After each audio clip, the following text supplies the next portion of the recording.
Edward Deming said, innovation comes from the producer, not the customer. Robin Williams said, being in the same room with people and creating something together is a good thing. Hello, my name is Juan Navarro. This is Advanced Quality Programs, and I invite you to explore the concepts and philosophies of quality to apply them to our lives.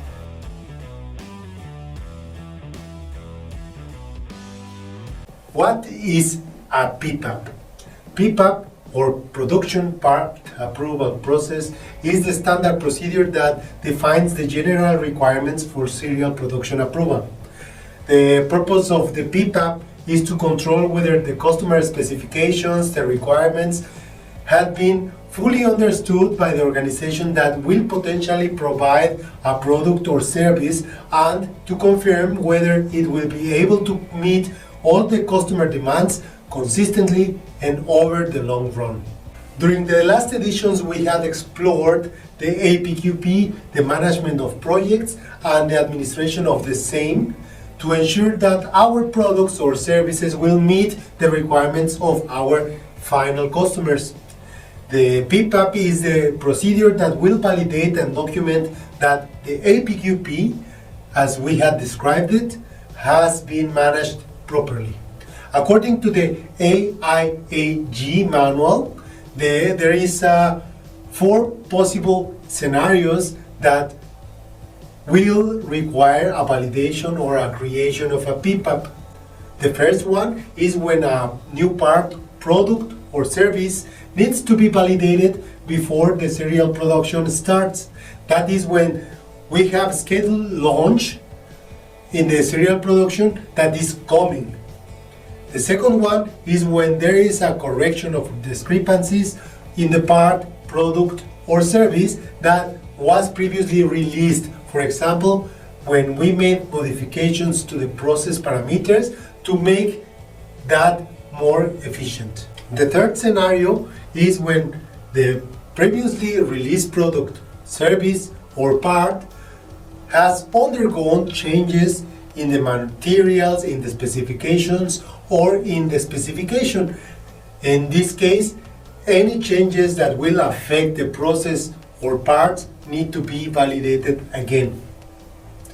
And finally, when the customer requests to confirm that the previously released process is still valid.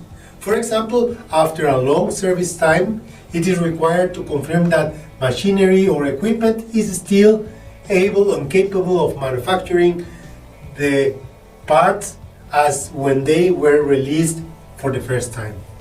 For the PPAP to be properly created, the validation of the process is done during a test run that is significant, which means that the process will be observed running under conditions as close as possible to those of the series, simulating 1 day of production to collect the necessary data and extend the reports that validate that the process of production of parts or service will produce results according to the specification and to the requirements. A day of production is sometimes misunderstood. There is commonly the confusion for validation teams that are not yet experienced regarding the interpretation of that production day. Many young teams who are ready to have their first approval think that they need to stand at the production line 24 hours continuously measuring parts. It is important to remember that the significant test run recommends the production of a batch under the conditions of serial production, which means that if you produce 300 pieces in 1 hour and your daily demand is of 150 pieces, then if everything works fine, in 30 minutes you will have the significant test run complete. During the next editions, we will explain the specific requirements that will help you to understand better how to prepare for that significant trial run.